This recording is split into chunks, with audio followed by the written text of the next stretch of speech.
का हर बार तो हमनी के छठ गा बजा के एक तरीका से करबे करे नहीं जा। हाँ। तो काहे ना अब की बारी कुछ नया तरीका से गा के छठ मनावल जा। पूजो में नया तरीका होला का? हाँ जी, कुछ गाई ना। पहले तो ही शुरू कर। हाँ तो सुने। पेन्हिना बलमा जी पियरिया, चली छपारा के घा, का चाही बासा के बहंगिया, बहंगी लेके चलब घाट, बहंगी लेके चलब घाट। काजी पुरान के नियन गावे लगनी, तनी डीजे में गाई। डीजे में कैसे? तू ही शुरू कर।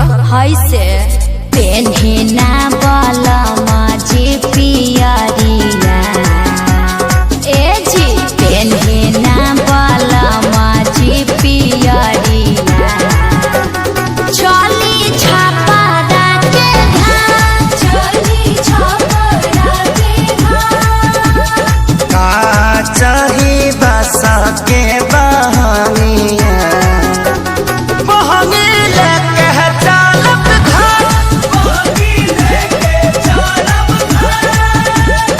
ए अम्मा जी तनी रौरो नाची। बाट जे पूछेला बटोहिया, बाट जे पूछेला बटोहिया, ई दल के करा के जा, ई दल के करा के जा। तू तया धारा हवे रे बटोहिया, तू तया धारा होइबे रे बटोहिया, ई दल छठी माई के जाय, ई दल छठी माई के जाय। का चाही बासा के बहंगिया, तब हम ही ना चाहता ना जाए, बहंगीला चाहता ना जाए, बहंगीला चाहता ना जाए। करी न सासु आमा जी तैयारिया, अर्घ के बेरा बीतल जा,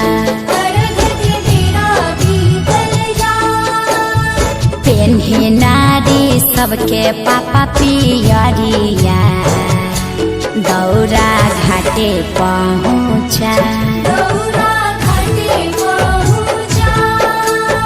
मम्मी हम चली थी घाट पलाका छोले। अरे तू का करे जइब? पराका फोड़ के हमार सारी जरइब, मरब एक था। छठी घाटे करबे डरामा, ओही जा हो जाई बाबा, ओही जा हो जाई बाबा। यार पापा से बोल, मम्मी मारने की धमकी दे रही है। पापा साफा आतंकवादी हो का? काहे लइकवा के डरोले बड़वा? अरे ना जी, बबुआ पर चटक न जन चलाई है, दिहल हा छठी माई के लाल, दिहल हा छठी माई के लाल। अच्छा ठीक बा, ना मारब, ई तो हमरो पता बाजी।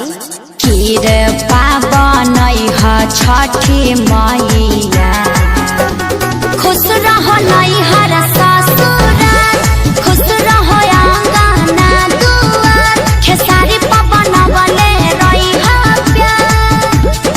हे छठी मैया, तनी कश्यप जी पर ध्यान देत रही ह, विवाद से बचई ह।